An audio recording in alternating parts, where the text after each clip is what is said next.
वाजले नाहीयेत, आवाज हवाय. आमच्या महिलांचा आवाज भरपूर येत होता मगाचपासून बरं का. तुम्ही म्हणाल तुम्ही त्यांचीच बाजू घेणार, असं नव्हे. आवाज येत होता इथून, पाठून काही आवाज येत नव्हता. असं का बरं? फार वाजले नाहीये, लाईट पण वेळेत आले होते. कुंडली कवरदे इथूनच येतोय. आता इथले शांत बसा जरा, पाठून बघूया. कुंडली कवरदे ज्ञानदेव पंढरीनाथ. क्षमा करा, कंटाळा येऊ नये म्हणून असं सगळ्यांच्या मुखातून आवाज आलाच पाहिजे. कारण आजचा आपला अभंगच बघा, भावे रामकृष्ण बोलू प्रेमे कीर्तनाचा डोल.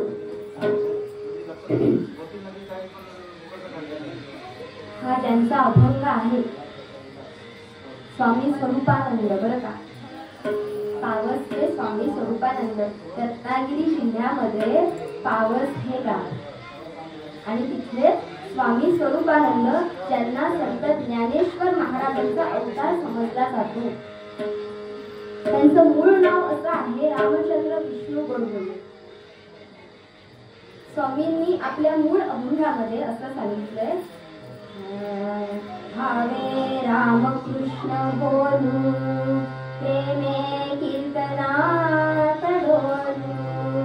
भावे रामकृष्ण बोलू मन करोनी तल्लीन. ध्याऊ देवाचे दर्शन.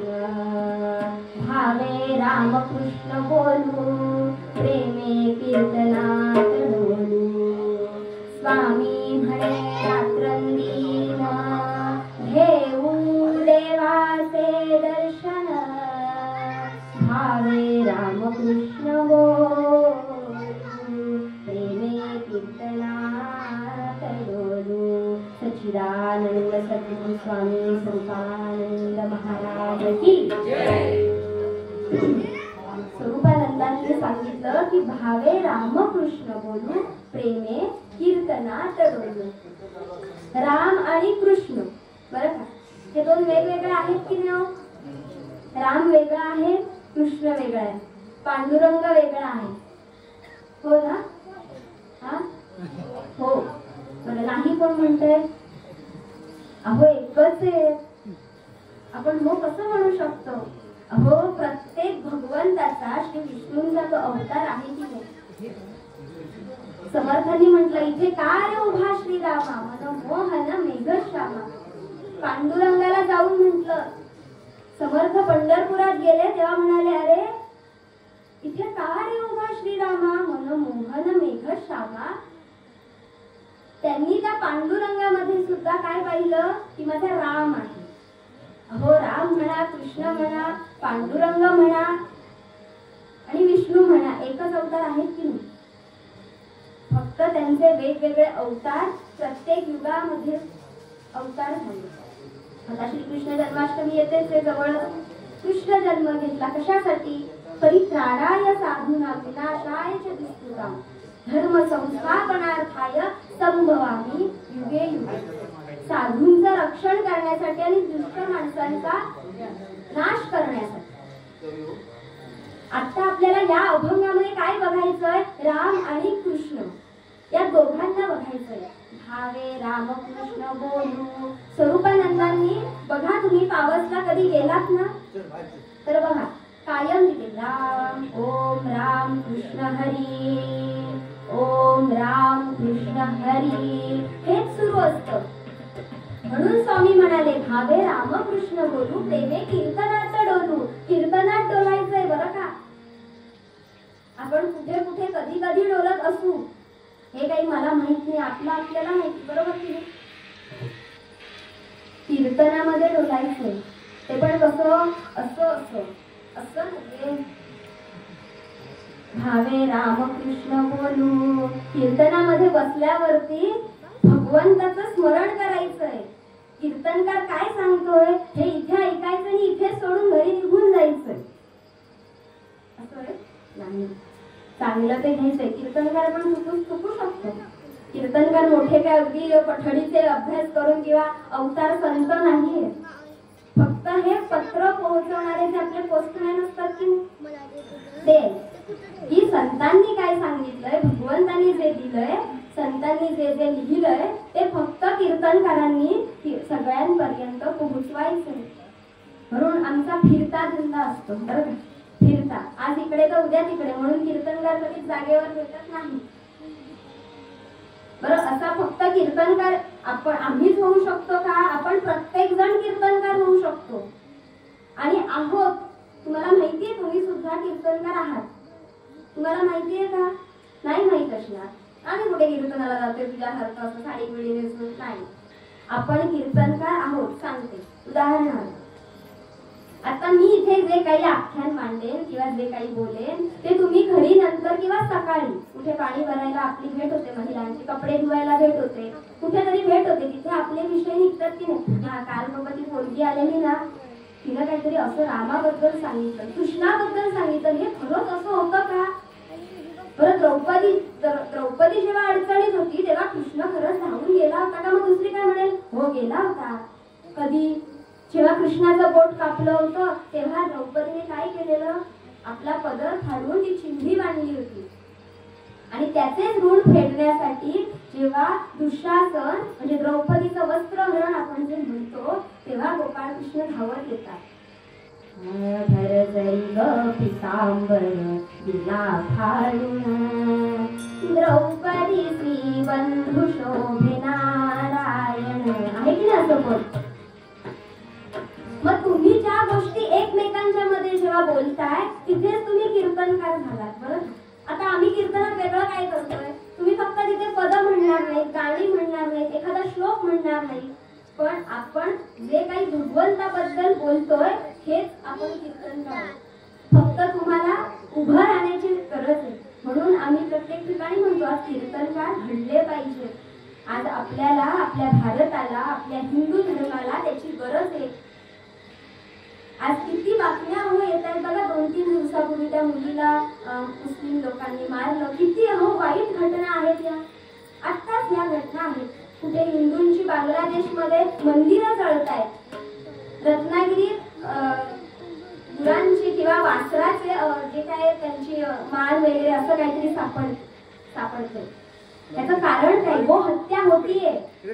आपण गाईला देव म्हणतो की नाही? बरोबर ना? ज्याच्या घरी गाय तिथे कृष्णाचे पाय असं म्हटलंय. मग त्या गायींची हत्या होते आज. हे आपण शांत आहोत की नाही? म्हणून होतंय. मग आज आपण या कीर्तनासाठी कुठेतरी जाऊन हे कीर्तन ठेवलं पाहिजे. आज मला खरंच फार आनंद होतो की गावागावांमध्ये असे छोटे छोटे कार्यक्रम का होईना कीर्तन ठेवतात. म्हणून आज मी पांचाळ काकांचं आणि विशेष कौतुक आणि आभार मानते. खरंच टाळ्या वाजवा सगळ्यांनी. आणि आज मुद्दामून हा अभंग घेतलाय की त्यांच्याकडे आज लहान बाळ आलेलं आहे. खूप आनंदाची गोष्ट आहे बरं का. आणि त्या बाळावरती लहानपणापासून संस्कार झाले पाहिजेत. बरोबर की नाही? लहानपणापासून हे संस्कार झाले पाहिजेत.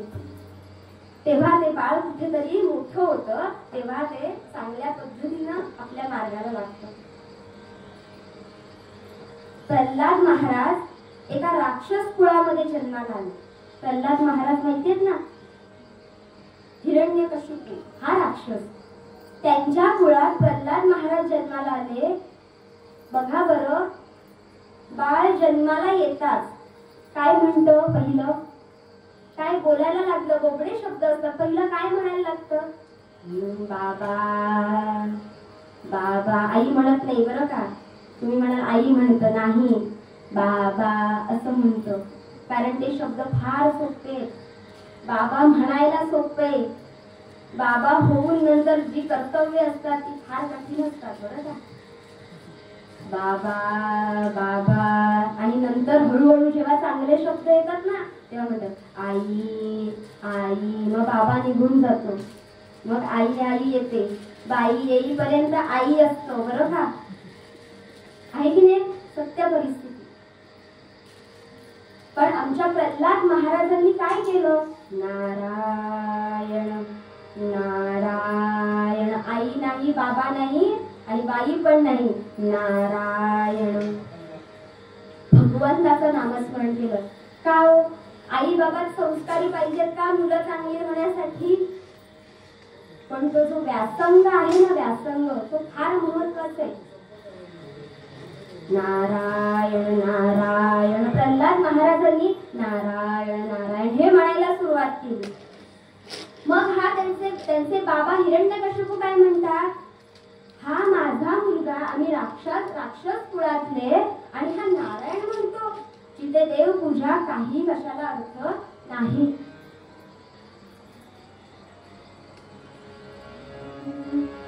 जिथे पूजेला महत्व नाही, देवांना महत्व नाही, असा हा माझा मुलगा नारायण म्हणतो.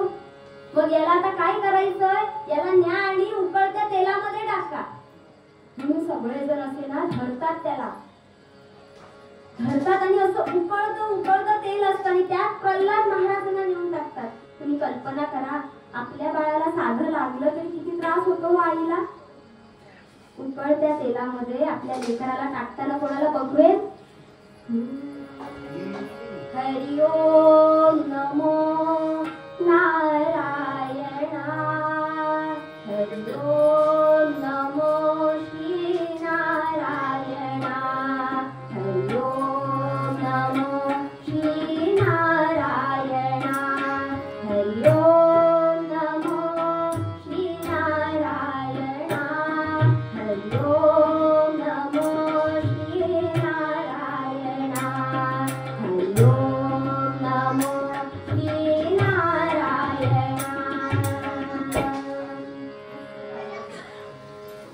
प्रल्हाद महाराजांना उकळत्या तेलात टाकलंय तेव्हाही प्रल्हाद महाराज म्हणतायत हरि ओम नमो श्री नारायणा.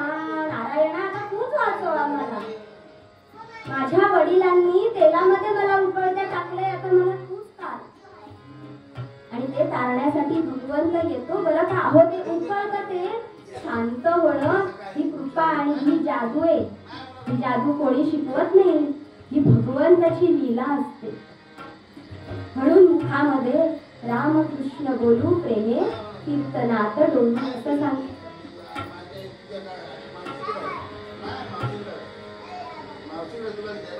प्रेमे कीर्तनात डोलू म्हणून स्वामींनी म्हटलं भावे रामकृष्ण बोलू प्रेमे कीर्तनात डोलू.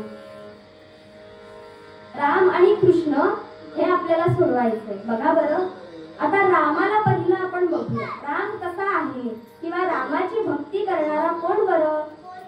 तर समर्थांनी रामरायाला स्वतः म्हणजे आईला रामरायाचं आईला आपल्या दर्शन दिलं. कसं दिलं?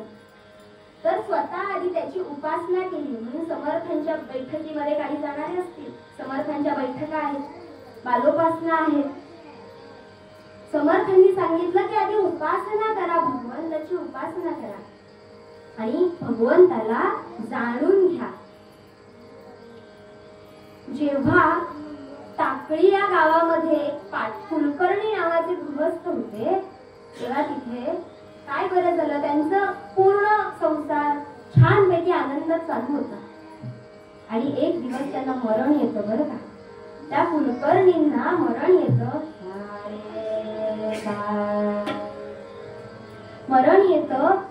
ते मरण पावतात आणि त्यांच्या बायकोला आता कुंकू वगैरे सगळं हे करून तिची ओटी पिटी भरली जाते. तेव्हा तिथली लोक काय म्हणतात, जुन्या तशा परंपरा होत्या, काय सती जाणं. आता आहे का? सती जाणं तेव्हा प्रकार होता. नवरा गेला ती बाई सती जात होती. सगळ्यांनी सांगितलं बाई तुला सती जायचंय बरं का. चला सगळ्यांनी बांधलं त्याला आणि न्यायची श्रीराम जय राम जय जय राम सुरू न्यायची सुरुवात केली आणि नेलं बरं, त्या गंगेकाठी नेलं आणि त्याला ठेवलं. आता तिथली लोक काय म्हणतात की बाई तू पहिली सती जाण्या अगोदर तिथे एक योगी पुरुष बघ साधना करतोय, त्याच्या जाऊन नमस्कार करून ये बरं. शेवटचा क्षण आहे ना, जाऊन त्याच्या इथे नमस्कार करून ये. आणि मी जाते हो, रडत रडत रडत रडत तिथे जाते आणि तिथे ते गोसावी रामरायाचं स्मरण करत असतात. आणि ती जाताच क्षणी तिच्या बांगड्यांचा आवाज येतो. लक्ष देऊ नाही का? तो प्रसंग डोळ्यासमोर आला. ती जाताच क्षणी तिथे बांगड्यांचा आवाज येतो आणि खाली नमस्कार करायला म्हणून वागते. तेवढ्यात त्या गोसाव्याच्या मुखातून अष्टपुत्र सौभाग्यवती भव हा आशीर्वाद मिळतो. विचार करा, आता ती सती जाणार आहे, नवरा अगोदरच गेलेला आहे, अशा स्त्रीला अष्टपुत्र सौभाग्यवती भव हा आशीर्वाद येतो. तेव्हा ती पटकन उठते आणि म्हणते, महाराज हा आशीर्वाद मला कोणत्या जन्माचा आहे बरं? माझा नवरा तिथे चितेवर आहे आणि मी तिथे सती जाते, मला अष्टपुत्र सौभाग्यवती भव हा आशीर्वाद कोणत्या बरं जन्माचा आहे? तेव्हा महाराज म्हणतात, हा आशीर्वाद याच जन्माचा आहे. हा आशीर्वाद मी दिलेला नव्हे, रामाने दिलेला आशीर्वाद आणि तो माझ्या मुखातून बाहेर पडला. ते शब्द बाहेर पडले, चल बघू दाखव तुझा पती कुठे. आणि तेव्हा तिथे गेल्यावरती त्या चितेवरती ठेवलेल्या नवऱ्याला समर्थ काय करतात, ते कमंडलूतील पाणी घेतात आणि असं शिंपडतात. आणि तो असा जागा होतो की जसं काय एखादा झोपेतून उठलाय. हे शक्य आहे का हो? आपल्याकडे असं शक्य आहे नाही. अहो, झोपेतून उठल्याप्रमाणे ते उठून उभे राहतात आणि म्हणतात, समर्था तुमचे फार उपकार झाले. दोघ जण आभार मानतात. त्यावरती समर्थ सांगतात की मी जो आशीर्वाद दिलाय अष्टपुत्र सौभाग्यवती भव, त्यातला पहिला जो मुलगा तुम्हाला होईल तो मला तुम्ही द्यायचा, माझ्या भिक्षेत घालायचा. तो मुलगा मी घेऊन जाणार. कशासाठी? राम कार्यासाठी. आणि तो जो पहिला मुलगा आहे तो उद्धव स्वामी म्हणून समर्थांचा एक शिष्य म्हणून उद्धव स्वामी नावाचा तो मुलगा. पुढे त्याची मुंज वगैरे सगळं समर्थ करतात. आणि जेव्हा समर्थ देह ठेवतात तेव्हा सुद्धा उद्धव स्वामींनीच त्यांच्या चिता अग्नी दिलेला आहे. हा होता रामाचा परिचय, की रामासाठी समर्थांनी किती उपासना केली होती. मन करोनी तल्लीन ध्याऊ देवाचे दर्शन. स्वामींनी सांगितलं आपल्या प्रत्येक ओळीमध्ये, मन असं तल्लीन करून आपण या भगवंताचं स्मरण करायचं. पुढे आता आपण बघायचंय तो कृष्ण बघायचंय बरं का. जेव्हा भीष्म प्रतिज्ञा होते, महाभारताचं युद्ध सुरू असतं आणि भीष्म प्रतिज्ञा होते, तेव्हा दुर्योधन भीष्माला म्हणतो, पितामह मला सांगा, आज इतके दिवस जर युद्ध सुरू आहे एकही पांडव मारला गेला नाही, असं कसं काय? तेव्हा पितामह मोठ्याने प्रतिज्ञा करतात की उद्याच्या सूर्यास्तापर्यंत एक तरी पांडव मारला जाईल. आणि ही प्रतिज्ञा सगळे ऐकतात, 5 पांडवही ऐकतात, गोपाल कृष्ण सुद्धा ऐकतात. अहो, दुसरा दिवस उजाडतो तेव्हा आमचा अर्जुन मस्त झोपलेला असतो. गाढ पण नव्हे बरं का, घोरच झोपलेला असतो. तेव्हा गोपाळ कृष्ण म्हणतात, काय रे अर्जुना, तू घोरच झोपलाय, कसली काळजी वगैरे नाही, उद्या तुमच्यातला एक कोणतरी पांडव मरणार आहे. आणि मी ही प्रतिज्ञा ऐकली आहे. बघा, कृष्णावरती असलेला, भगवंतावरती असलेला विश्वास समजलं. लक्ष देऊ नाही का? थोडासा कंटाळा येईल, पूर्वरंग कंटाळवाणाच असतो, पण फार अभ्यास असतो त्याच्यात. अर्जुन म्हणतो, गोपाळ कृष्णा मला तुम्ही का बरं झोपेत अडचण करताय? मी झोपलोय की नाही गाढ मला काही माहित नाही. उद्या कोण मरेल ते मरेल, बघूया. आपण कसं झोपेत एखाद्याने कोणी उठवलं, काही जणांना असं फार मार्गिट असतात तर एक मारतील, बरोबर की नाही? अर्जुन म्हणतो, का गोपाळ कृष्ण माझी झोप मोड केली आहे तुम्ही? अरे म्हणे, तू काय माणूस आहे? भोरत झोपलाय तिथे तंगड्या बसवून, तुला काय कळतं म्हणे? काय झालं म्हणे गोपाळ कृष्ण? अरे पितामहांनी प्रतिज्ञा केली आहे की उद्याच्या सूर्यास्तापर्यंत एक तरी पांडव मरणार. तेव्हा काय होतं अर्जुनाचं उत्तर माहितीये तुम्हाला? अर्जुनानं सांगितलं, माझा स्वामी जागा असताना मी कशाला जागा राहू? म्हणजेच माझे गोपाळ कृष्ण म्हणजे त्यांचा सखा होता, स्वामी होता. तुम्ही जागे असताना मी कशाला जागा राहायचंय? मी निश्चिंत होता. अशी झोप आपल्याला लागली पाहिजे रोजच्या दिवसात. आपल्याला लागते का हो? नाही लागणार. माझ्या घरात 5 तोळ सोनं आहे, कोणी घेऊन गेलं तर झोप नाही लागत. अहो, गरीब माणसाला बघा पटकन झोप लागते.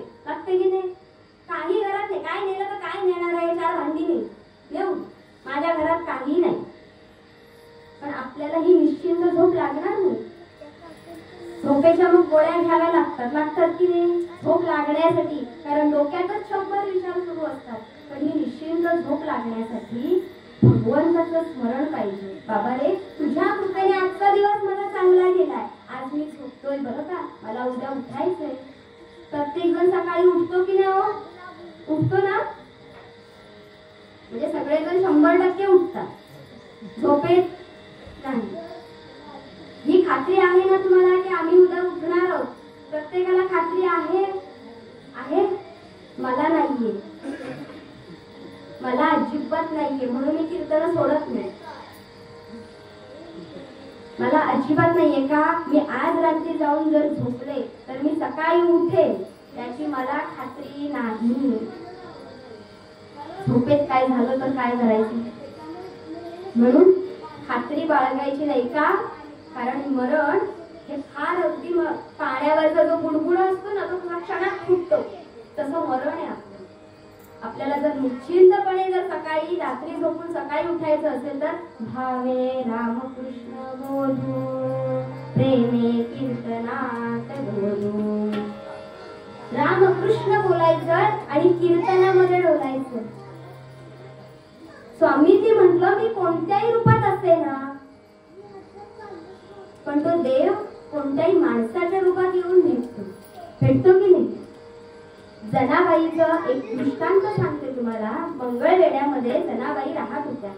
त्यांना पंढरपुरात जायचं होतं बरं का, पंढरपुरात जायचं होतं. आता काय करायचं, सगळे वारीला निघालेले आहेत, मला जायचंय पण धो पाऊस येतो.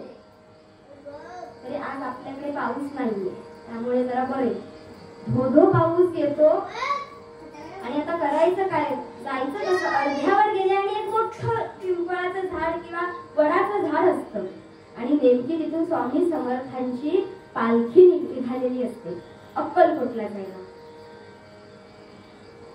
सगळे भक्तगण स्वामींचे श्री स्वामी समर्थ, श्री स्वामी समर्थ प्रत्येक जण नामस्मरण करतात आणि चालले. इथे स्वामी भक्त आहेत की नाही? आणि इकडे जनाबाई म्हणते बघा ना अक्कलकोटला निघाले, मला पंढरपुरात जायचंय, कसं बरं जायचं? म्हणते स्वामी तुम्हीच आता कृपा करा, मला पंढरपुरात जायचं पण का? मला पांडुरंगाचं दर्शन हवं, बाकी मला काय माहित नाही. आणि ही स्वामींनी तिची आळवणी ऐकली आणि इकडे जनाबाईंनी भगवंताचं स्मरण करायला सुरुवात केली. जय जय पांडुरंग हरी, जय जय पांडुरंग हरी, जय जय पांडुरंग हरी, जय जय पांडुरंग हरी. जनाबाई विठ्ठलाचं स्मरण करतायत पण हात कोणाला जोडले? स्वामी समर्थांना. स्वामी म्हणतात एवढं बाई अडवते, आता आपणच जाऊया. जय जय पांडुरंग हरी, जय जय पांडुरंग हरी, जय जय पांडुरंग हरी. स्वामी येतात बाईबरोबर आणि त्या झाडाजवळ आपले 2 हात इथे कटेवर ठेवून जनाबाईला दर्शन देतात. जनाबाईला म्हणतात डोळे उघड बाबा, आता पटकन डोळे उघड, तुला पंढरपुरात जायचंय ना. तर एक ठिकाणी स्वामी समर्थांचं रूप आणि एक ठिकाणी पांडुरंग दिसतो बरं का. हे झालं मनातल्या भक्तिभावाचं उदाहरण. तिला पंढरपुरात न जाता पांडुरंगाने म्हणजे स्वामी समर्थाने येऊन पांडुरंगाच्या रूपात दर्शन दिलं. जय जय पांडुरंग हरी, जय जय पांडुरंग हरी, जय जय पांडुरंग हरी, जय जय पांडुरंग हरी.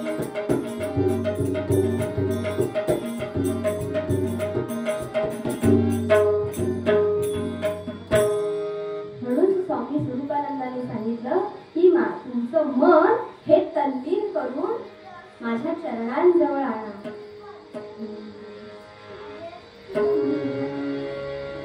स्वामी स्वरूपानंदांनी मागतानाच मागणं असं मागितलं की भगवंता मागणे ते एक देई भक्ती प्रेम, देवा तुझे गुण गाईल मी.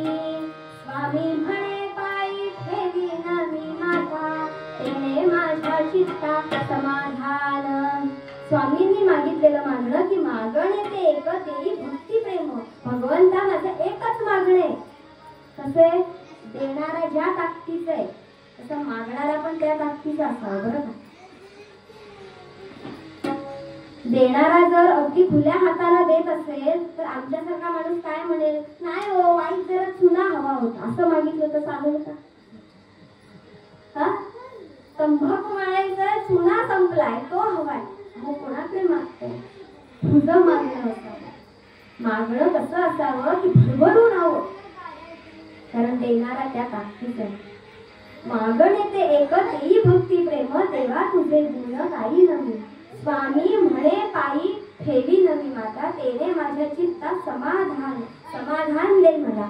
मला जे काही दिलंय ते समाधानानं खाता येऊ दे. 2 घास का असेना पण ते समाधानाने.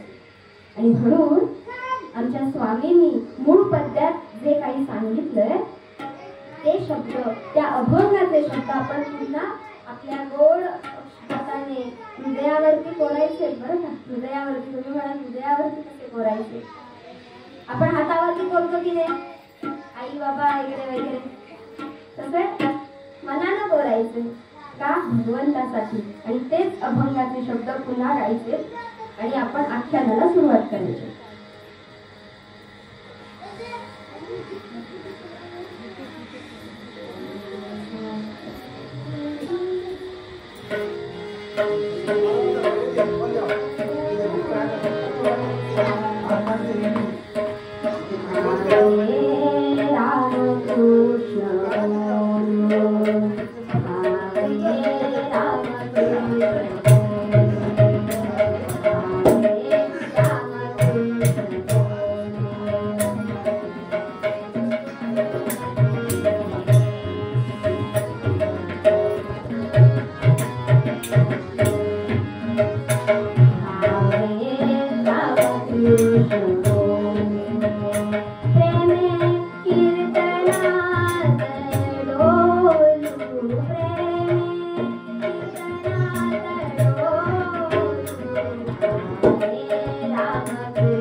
मानसी मंगेश मैत्री वारगाव यांच्याकडून छोटस बक्षीस आले मला.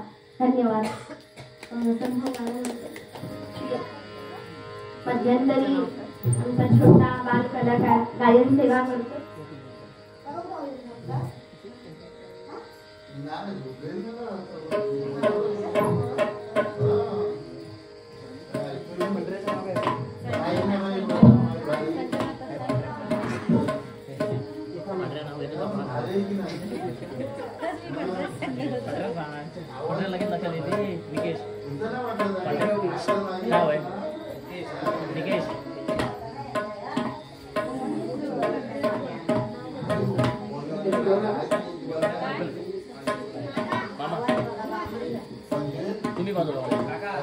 क्षमासाठी मागाशी एक छोटासा पुरस्कार आमच्या ताई सेना त्यांचे गुरु आई वडील त्यांचा सत्कार मागाशी चुकून राहिला आहे. त्यासाठी पहिला क्षमा मागतो. त्यांनी पुढे येऊन गुलाब पुष्प आणि श्रीफळ देऊन शिफार करावा.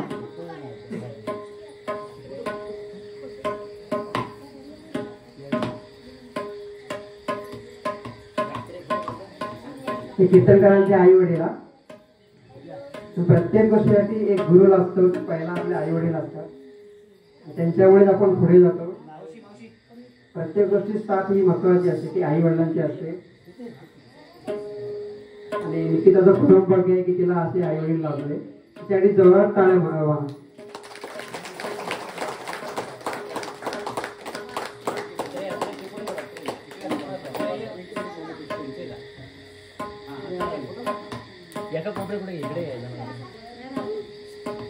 जरा डोळ्यात टाळ्या म्हणा.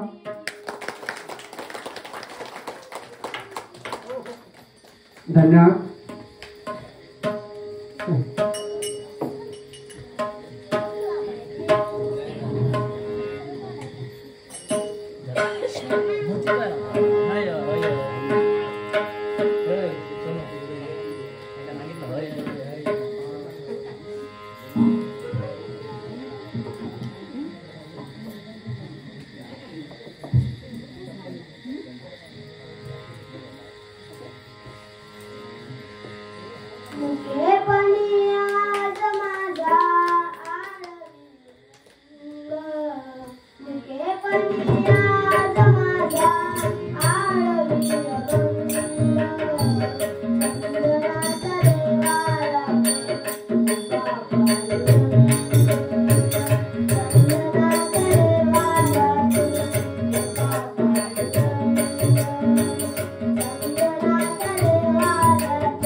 मध्यंतरी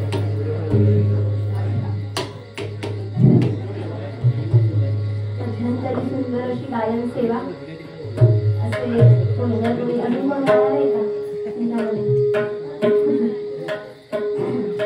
चला, कीर्तनाच्या कथेप्रमाणे आपण भगवंताचं नामस्मरण करायचे. ज्यांचा अभंग आहे त्यांचंच नामस्मरण करायचं बरं का.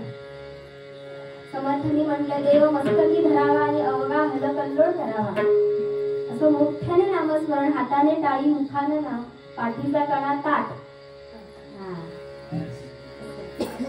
आणि सगळ्यांनी मोठ्याने नामस्मरण करायचंय. आपला आवाज हा पावसला गेला पाहिजे.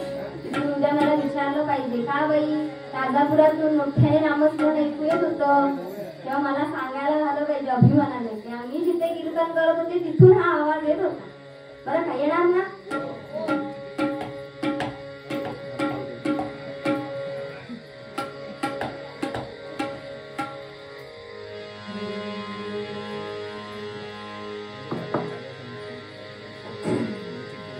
नामस्मरणाचे बोल सांगतो.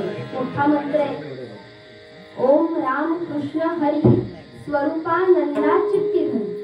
आलं लक्षात सगळ्यांना? ओम राम कृष्ण हरी स्वरूपानंदा चित्ती धरी. ते आपण काला सुद्धा गप्पा म्हणायचं. बघूया किती छान गाता मिळेल.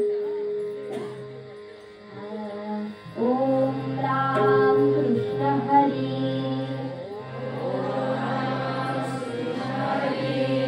स्वरूपानंदा चित्ती धरी. ओम राम कृष्ण हरी ओम राम कृष्ण हरी स्वरूपानंदा चित्ती धरी. ओम राम कृष्ण हरी ओम राम कृष्ण हरी स्वरूपानंदा चित्ती धरी. ओम राम कृष्ण हरी ओम राम कृष्ण हरी स्वरूपानंदा चित्ती धरी. ओम राम कृष्ण हरी ओम राम कृष्ण हरी ओम राम कृष्ण हरी ओम राम कृष्ण हरी स्वरूपानंदा चित्ती धरी. स्वरूपानंदा चित्ती धरी.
Thank you.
असा आहे, सकाळची वेळ आहे बरं का.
सकाळची वेळ आहे आणि या पहाटेच्या वेळी एकनाथी भागवत ग्रंथ वाचला जातोय. कोण बरं वाचतोय?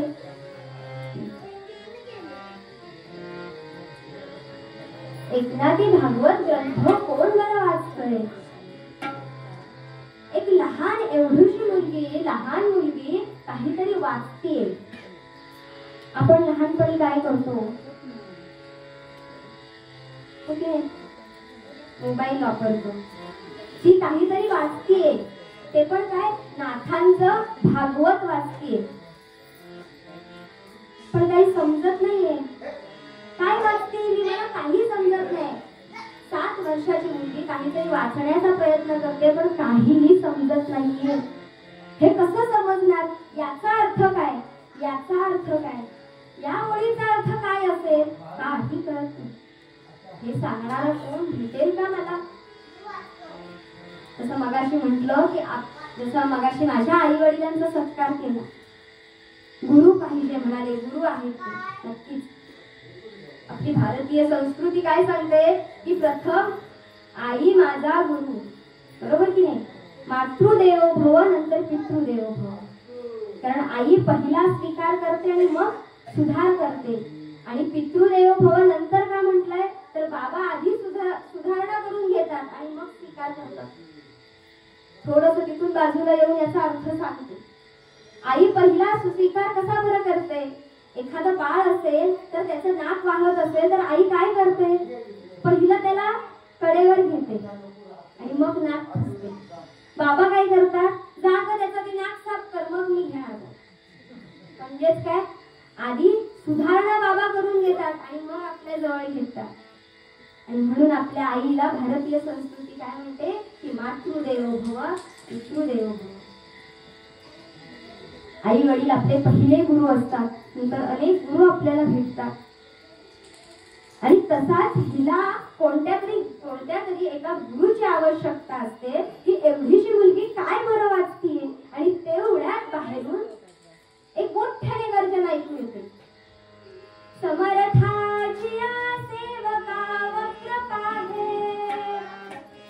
समर्थ दारामध्ये येऊन एक मोठ्याने गर्जना करतात, तरी हिचा लक्ष नसतो.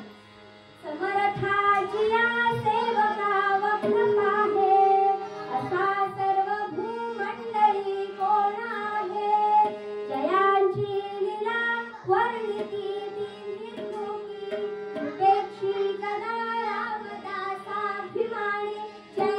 रघुवीर समर्थ असं ऐकता क्षणी हे उठते पटकन आणि बघायला जाते. कोण बरं एवढं मोठ्याने म्हणते? हा गोसावी महाराज आलेत. चला काहीतरी भिक्षा आण बघूया. तेवढ्यात बाहेरून तुम्ही बघताय काहीतरी वाचतीये. खरं काय वाचतीये? तेवढ्यात विचारतात, का ग बाई काय वाचतेस? त्याचा अर्थ कळतोय तुला? ती म्हणते, नाही हो मला काही कळत, मला याचा अर्थ काही कळत नाही. तेव्हा समर्थ म्हणतात, हे बघ अर्थाविना पोती वाचू नये. अर्थ समजल्याशिवाय पुढे जाऊ नको. तुला जर अर्थच कळत नसेल आणि तू पुढे गेलीस तर समजेल का? नाही समजणार. म्हणून पहिल्यापासून वाच, परत वाच. नाही कळत तर गुरु शोध आणि परत वाच. आत्ताच कळलं तर पुढे तुला नीट कळेल. आत्ताच चुकीचं कळलं तर पुढे चुकीचंच कळेल. आणि ही एवढीशी मुलगी म्हणते, कोण बरं एवढे गोसावी महाराज आहेत की मला एवढं सांगतायत? भिक्षेला तर आले.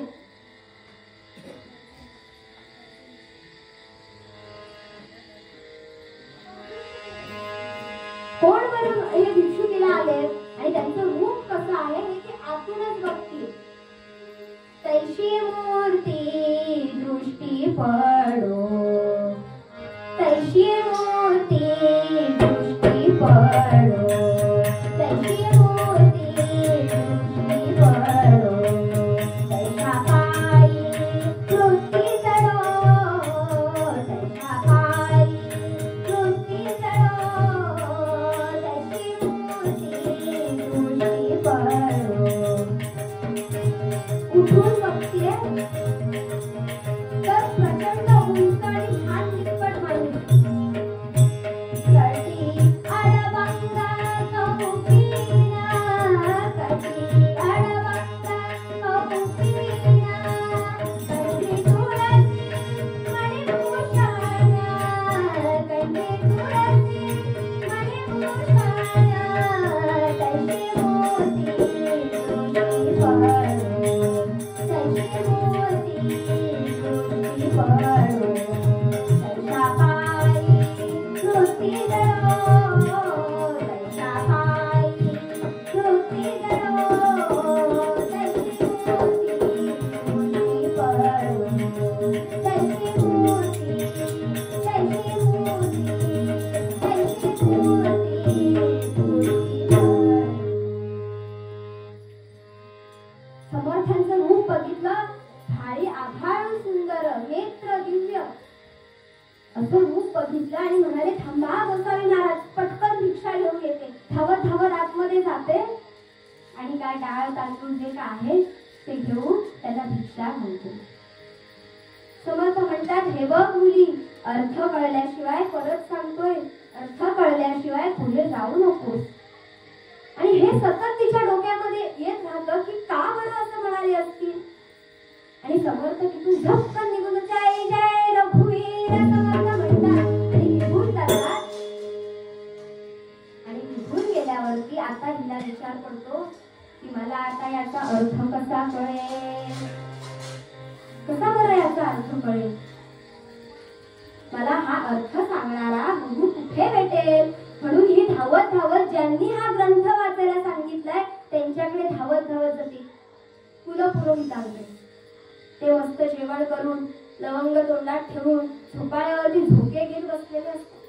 तेवढ्यात ही धावत धावत जाते आणि धावत गेल्या गेल्या म्हणते की काका म्हणे तुम्ही मला जो ग्रंथ वाचायला सांगितला त्याचा अर्थ काय हो. तर कुलपुरोहित उत्तर देतात की अगो बाई मलाच त्याचा अर्थ माहित नाही, तर मी तुला काय सांगणार. मी तुला काय म्हटलं वाच. पण ती काय म्हणाली, काका तुम्ही मला वाच म्हणालात पण मी ते वाचते, मला त्याचा अर्थ सांगा. हा अर्थ सांगणारा गुरु कुठे भेटेल.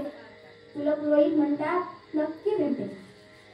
जा जा लवकर जा, नक्की भेटेल. ते महाराज जे आले होते तेच माझे गुरु असतील का. असे 100 प्रश्न तिच्या मनामध्ये यायला लागले आणि सतत घरी धावत गेली आणि सतत वाट बघते की ते महाराज पुन्हा येतील का. महाराज पुन्हा कधी येणार, महाराज पुन्हा कधी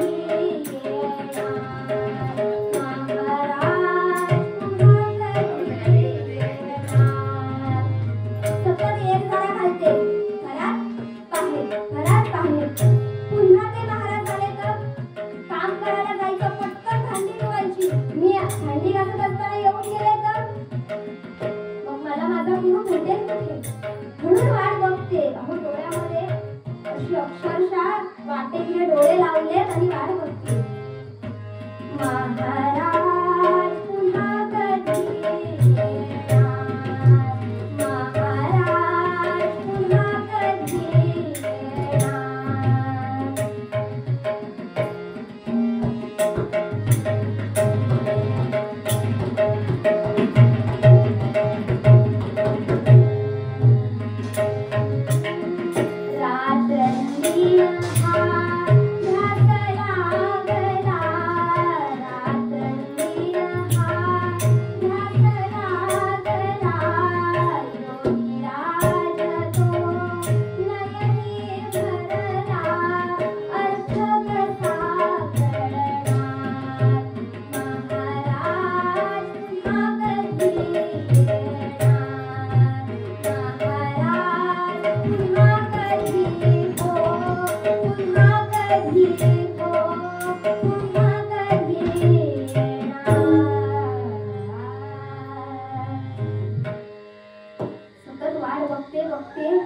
पण काही नाही हो, आजचा दिवस सरून गेला.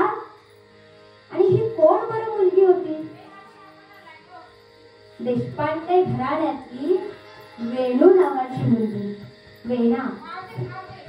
तिचं नाव वेणा का ठेवलं? तर ती बासरी असते, तिला आपण वेणू म्हणतो की नाही? त्या बासरीमध्ये ती बासरी पूर्ण पोकळ असते बघा, आतमध्ये एक गाठ पण नाही मिळणार असं तिचं मन होतं. स्वच्छ आणि निर्मळ आणि इतकी निरागस मुलगी, तपस्वी मुलगी, आणि तिचं नाव वडिलांनी वेणा असं ठेवलं, लाडानं वेणू म्हणत. ही समर्थांची पहिली स्त्री शिष्या बरं का. या वेणेचं 8व्या की 9व्या वर्षी लग्न झालं. त्यावेळी लवकर लग्न करण्याची परंपरा होती आणि काही दिवस माहेरपणाला येतात बघा. नवीन लग्न झाल्यावरती काही दिवस माहेरपणाला येतात की नाही, 4 दिवस. त्याप्रमाणे ही वेणा घरी आली होती. लग्न होऊन 4 दिवस झाले, वेणा घरी आली आणि सासरहून तातडीनं निरोप आला की जशी आहेस तशी परत ये. कुठे? मिरजेत तिचं सासर आहे, तिथे तू आहेस तशी परत ये. का बरं?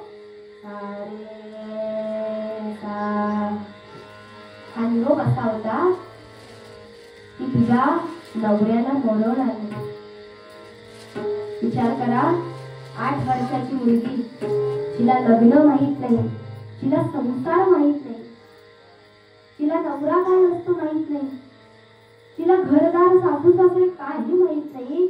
अशा मुलीला नवरा गेलाय हे 4 दिवसात कानावर आलं. प्रसंग डोळ्यासमोर आला आणि हे ऐकताच तिला समजलं नाही. आई राधिका माता म्हणते की वेळे जा, लवकर घरी जा, चल आम्ही तुला सोडायला येतो. का बरं? तिचा नवरा पोहण्यात पटाईत होता आणि त्या मातीत रुतून मेला. आणि फक्त वेणेच्या लग्नाला 4 दिवस झाले होते आणि नवरा गेलेल्याची बातमी कळली. वेणेला घेऊन आई बाबा सासरी गेले. नवऱ्याला असं समोर ठेवलेलं होतं, काही समजेना. एवढीशी मुलगी काय समजणार? हा माझा नवरा, माझं लग्न, पुढे संसार आहे, काय आहे, काही म्हणते. सगळे रडतायत, तिला रडूही येईना, काही कळेच ना हो. पण कोणतरी आपलं माणूस गेलंय हे समजलं. थोडेसे 4 अश्रू डोळ्यातून आले. पांढरी साडी नेसवली, बांगड्या काढून टाकल्या, काळी टिकली लावली आणि या वेळेला असं वैधव्याच्या रूपामध्ये 8व्या वर्षी ठेवलं. विचार करा, 8व्या वर्षी मुलीला वैधव्य येणं किती भयानक आहे. आताच्या जगात किती धोकादायक आहे. आता साधा तरुण वयात एखाद्या मुलीचा नवरा गेला तरी तिला काळजीनं राहावं लागतं. लोक फार खोचर बोलणारी असतात. म्हणून हल्लीच्या मुली मंगळसूत्र घालतात नवरा गेला तरी. का? अहो समाज आपला असा पाठी आहे म्हणून हे घालावं लागतं. पण लोक मुलीलाच नावं ठेवतात. आता करायचं काय? पुन्हा माहेरी आई वडील घेऊन आले. इकडे आईकडे सुद्धा वेणाच होती आणि सासरी सुद्धा सासू सासऱ्यांना वेणाच होती. कोणी नव्हतं घरामध्ये. आणि वेणा इकडे आपल्या गुरुच्या याच्यात अक्षरशः जीव नकोसा झाला. लोक नावं ठेवायला लागली. काय बाई पांढरी साडी काय नेसते, काळी टिकली काय लावते, स्वतःला मीराबाईच समजते म्हणे.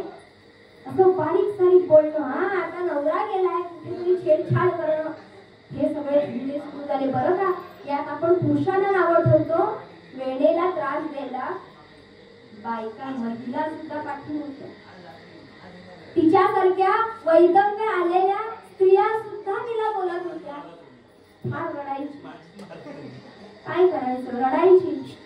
पण एक मात्र, हे सगळं दुःख विसरून कुठेतरी पुढे आपला प्रवास करायला हवा म्हणून त्या सद्गुरूच्या शोधात होती. बघा, सद्गुरू आपल्याला तारतात.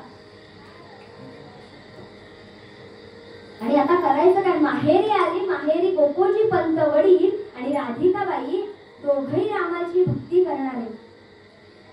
आणि कुठेतरी कानावर पडलं की मंदिरामध्ये कीर्तन सुरू आहे. स्वामींनी म्हटलं ना, भावे रामकृष्ण बोलू प्रेमे कीर्तनात डोलू. कीर्तनामध्ये बसल्यावरती कुठेतरी तिला समाधान वाटेल म्हणून हिला कीर्तनाला न्यायचं का. म्हणून आई वडील म्हणाले, हा आपण हिला कीर्तनाला नेऊया. म्हणून कोल्हापुरात दिवंडी पेटवली. ऐका हो ऐका, आज सांच्याला अंबाबाईच्या मंदिरात कीर्तन आहे. अशी दिवंडी पेटवली.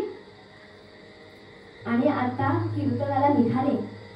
आई वडील कीर्तनाला गेले. वेणा बाहेरच थांबली. का तर वैदव्य आले. कसं जाऊ मी मंदिरात. मंदिरात प्रवेश नव्हता. एवढं ऐकून सुद्धा ती मंदिराच्या बाहेर थांबली. पण समोर कोण कीर्तन करतोय हा माणूस दिसेना. समोर कोण बरं कीर्तन करतोय हा माणूस दिसेना. कोण बरे, तर तोच गोसावी, जो गोसावी पहिल्यांदा वेणेने ज्याला भिक्षा घातली. हे गोसावी महाराज समोर कीर्तन करतायत. अहो कोण होते ते, आमचे समर्थ. रामदास स्वामींचं कीर्तन होतं. समर्थांचं कीर्तन कसं होतं. कविवर्य, आपले कविवर्य या कीर्तनाचं स्वरूप किंवा हे कीर्तन कसं असायचं हे शब्दात मांडतात. रामदासांची हो, रामदासांची अमृत तुल्य वाणी. रामदासांची अमृत तुल्य वाणी. श्रवणे कालोचनी वाणी. श्रवणे कालोचनी वाणी.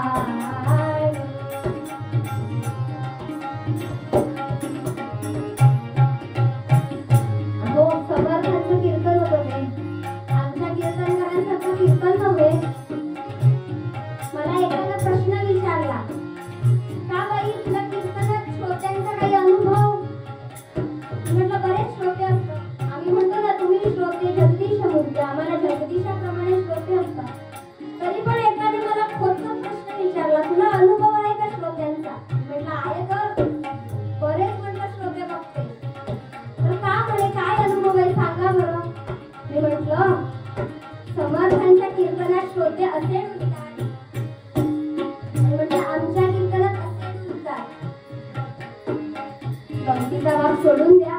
सांगायचं काय की समर्थांचं कीर्तन असं सुरू होतं की समोरचा श्रोता डोलायचा.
समर्थ रामरायाला आळवत होते, रामाबद्दलच्या गोष्टी सांगत होते की भगवंताने अवतार कशासाठी घेतला, तर परित्राणाय साधूना. हे सगळं सुरू होतं आणि ही वेणा मात्र बाहेरून ऐकते की समर्थ जसे सांगतायत तसं ऐकते. हेच माझे सद्गुरू. हे वेणेला समजलं. वेणा पुन्हा घरी गेली आणि आता सासरी बोलावून आलं म्हणून सासरी गेली. अहो मिरजेत गेली. तुम्ही कधी सांगलीला मिरजेत जर गेला तर तिथे ब्राह्मणपुरीमध्ये वेणा स्वामींचं मठ, तिथे जाऊन बघा. त्या वेणेचं सासर तिथे आहे. आणि सासरी गेल्यावरती सासू सासऱ्यांचा भयंकर त्रास. ही कीर्तनाला निघाली की मुद्दामून घासलेली भांडी पुन्हा घासायला लावायची, धुतलेले कपडे पुन्हा धुवायला लावायचे. का तर हिला कीर्तनाला जायला वेळ व्हायला पाहिजे, हिला कीर्तन चुकायला पाहिजे, ही कीर्तनाला जाता कामा नये. बघा अशा गोष्टी आहेत आपल्याकडे.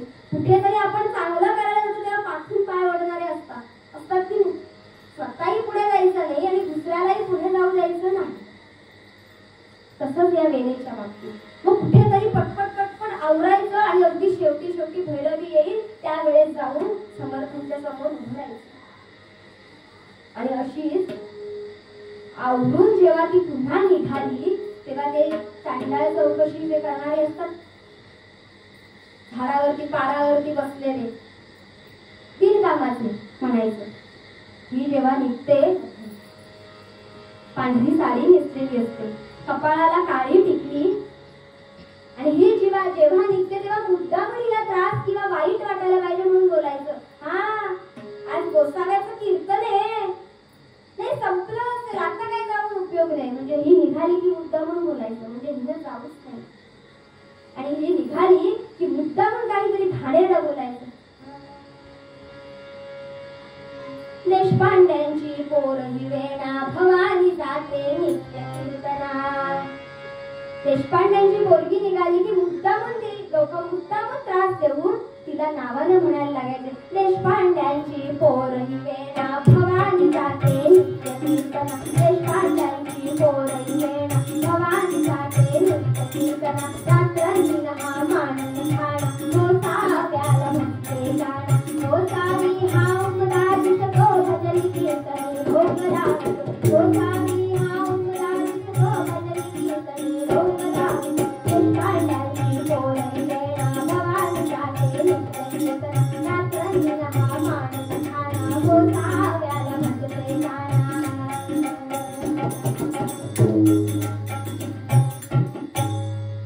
पण वेणेला म्हणायचं, कुणी निंदा कुणी वंदा आम्हा स्वहिताचा हिता. कुणी किती बोला मी मात्र कीर्तनाला जाणार. आणि अशी जाता जाता आतमध्ये हळूहळू समर्थ तिला जवळ बसवायला लागतात. तू का ग बाई बाहेर ये. आणि त्या शिष्यांबरोबर हिला बसायचो. बरं ते सांगतील तसे हात वरे करायचे आणि प्रश्न विचारायचे समर्थांना, कवण जन्मला कोण मृत्यू झाला, बद्धमुक्त झाला तोची कवण. समर्थांना प्रश्न विचारायचा, कोण जन्माला आलं, कोणाचा मृत्यू झाला,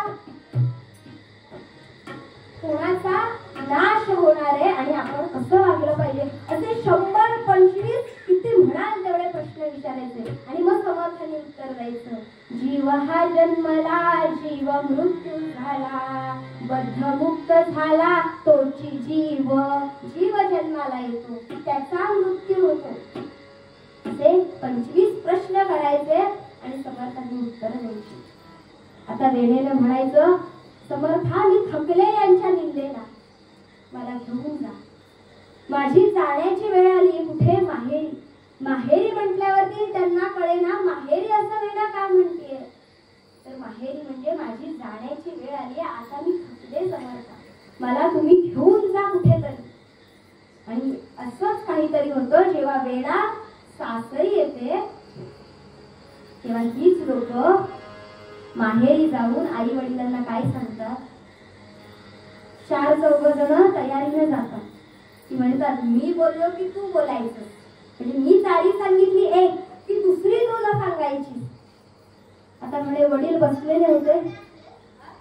सांगतात, का हो गोपोजी पंत, कसं आहे, बरे आहेत ना? हो मी बरे. कसं चाललंय? कीर्तन छान चालली आहेत गोसाव्यांची. हो म्हणे, छान, आम्ही अनुग्रह घेतलाय त्यांच्याकडून. पण तुम्हाला माहितीये का, आता सांगता दुसऱ्याला, तू पुढे हो आणि तू सांग. माझा रोज संपला, आता तू सांग. एकट्यावर यायला नको ना. हो, तो गोसावी ढोंगी आहे, तुमच्या मुलीला पळवून नेईल. हो, तो सांगतो तशी हात वरे काय करते, त्याला लोटांगण काय घालते, भसते काय, पळवून नेईल बरं का. आमची इज्जत जाईल. तुमची इज्जत काय जाणार?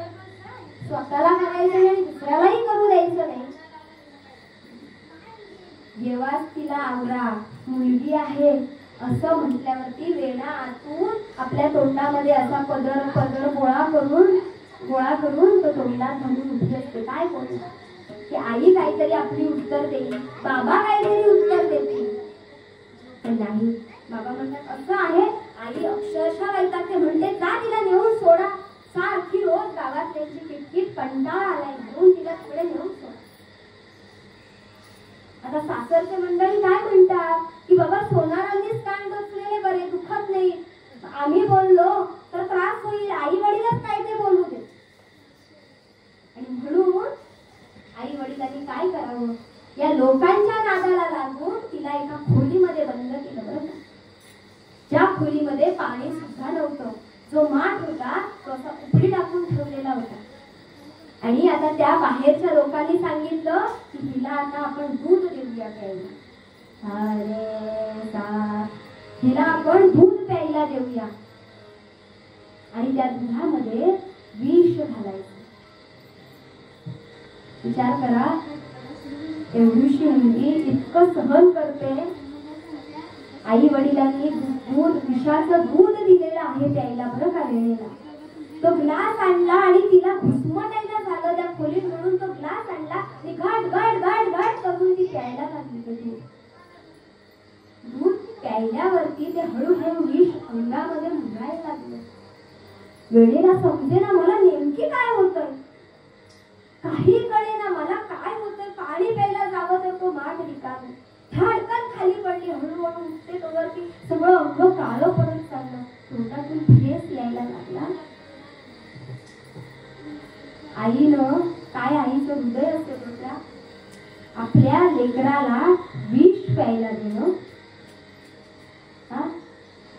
बाहेरून लोक म्हणतात आवाज शांत झालाय, याचा अर्थ वेणा गेली.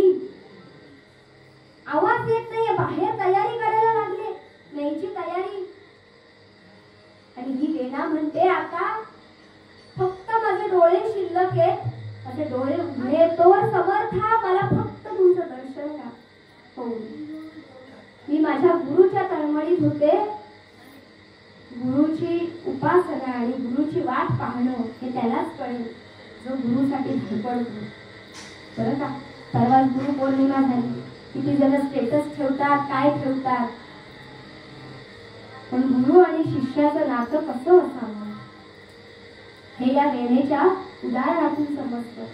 समर्था, माझे डोळे आता बंद होण्याची वेळ आली आहे आणि मला आता दर्शन द्या.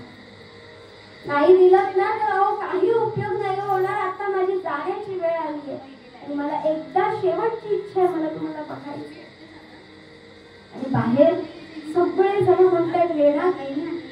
बरं झालं किटकिट गेली, पण आतमध्ये वेणा तडफडते आणि म्हणते मला समर्थ दर्शन द्या. आणि आरोग्य करायला लागली, श्रीराम श्रीराम श्रीराम. समर्थांनी सांगितलं रामाला धाव, रामाला हाक मार, राम धावत येईल. जसं एखादं वासरू इकडे गाय जेव्हा हंबरते तेव्हा वासरू तो एक कानोसा घेऊन धावत येतं, त्याप्रमाणे समर्थ मात्र धावत आले आणि वेळेला समोर दर्शन दिलं. आणि कसला तरी प्रकाश दिसतोय, म्हणून बाहेरचे म्हणतात काहीतरी चमकतंय. काय बरं चमकतंय खोलीमध्ये, आवाज तर येत नाहीये, काय बरं चमकतंय. आणि हळूहळू समर्थांचं आणि वेळेचं बोलणं ऐकू आलं बरं का. समर्थांचं आणि वेळेचं बोलणं ऐकू आलं. समर्थांना वेळा सांगते, महाराज माझे डोळे बंद होण्याची वेळ आली आहे आणि तुम्ही आता मला दर्शन दिलं, अजून काय पाहिजे? आता मी जायला माझ्या माहेरी मोकळी आहे. ही गुरुविषयी असलेली तळमळ. एक टाळी वाजली, कारण त्यांना कळलं की गुरुची वाट बघणं फार कठीण असतं बरं का. आणि या वेणेला सांगितलं की समर्थांनी, हे बघ वेणे, काळजी करू नकोस, तुला मी घेऊन जाणार. आता मी आलोय ना, तुला मी घेऊन जाणार. आणि हे शब्द ऐकले बाहेरचे, आणि बाहेरचे म्हणतात, वेणा गेली तर बोलते कोणासोबत, आवाज कसला येतो. म्हणून दार खोलला गेला, तेव्हा समर्थ आणि वेणा दोघं पण एकत्र उभी होती. वेणा उभी ही समर्थांनी त्यांच्या परीने केलेली उपासना आणि तीच आपल्या शिष्यापर्यंत पोहोचवली. आणि आता आई वडिलांना बाहेर येऊन समर्थ म्हणतात, का हो गोपोजी पंत, मोठे अनुग्रह घेतलेले म्हणतात स्वतःला, आणि एवढं समजत नाही. स्वतःच्या मुलीला विष पाजत असताना तुम्हाला लाज पण वाटली नाही? असे कठोर शब्द वापरावे लागतात. जेव्हा तुमच्याकडे गावातले लोक चाळ्या करायला आले, तेव्हा तुम्हाला असं वाटलं नाही एक त्यांच्या श्रीमुखात लावावी आपल्या लेकीविषयी बोलत असताना? आता म्हणे या वेळेला विसरा बरं का, काय हात जोडायला लागले, माफी मागायला काय लागले. आता म्हणे त्याचा काही उपयोग नाही, ही वेणा आता माझ्या झोळीत घेतलीये मी.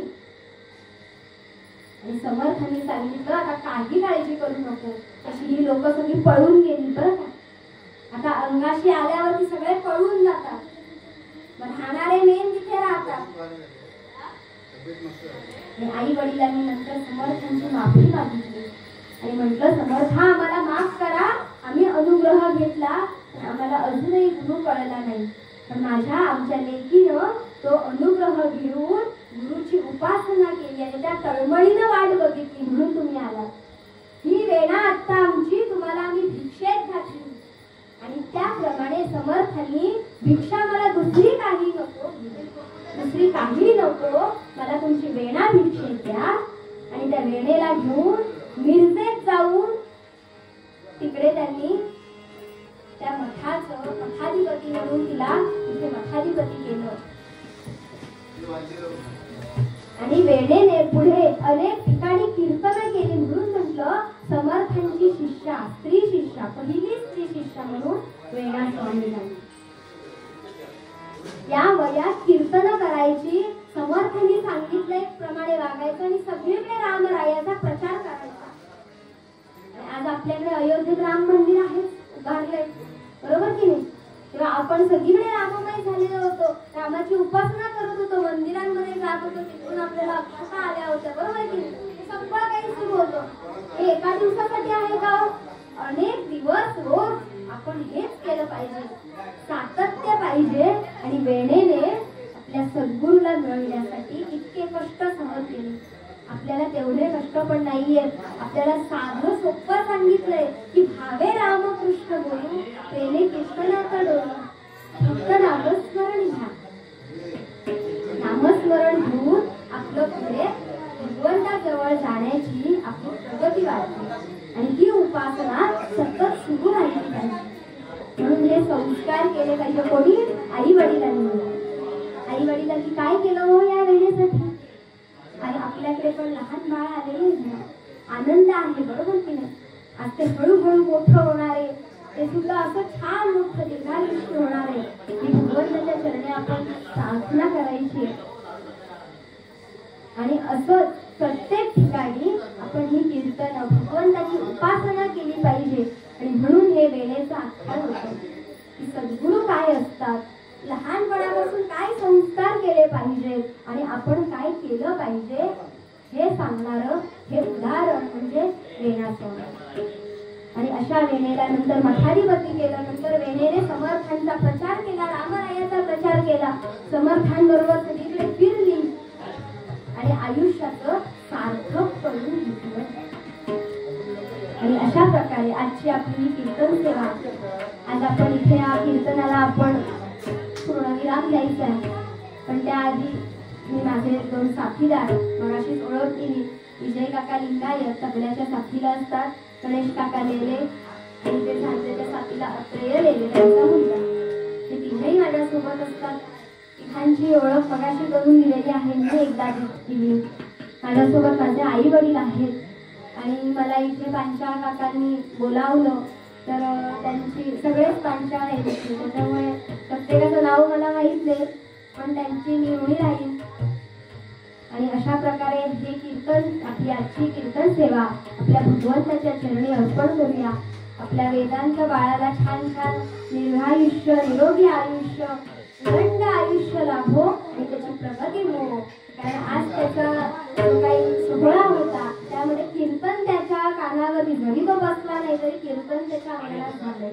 नक्कीच रामराय त्याला छान मोठं करणार आणि त्याचं आयुष्य सार्थकी लागेल अशी आपण रामरायाच्या चरणी प्रार्थना करूया.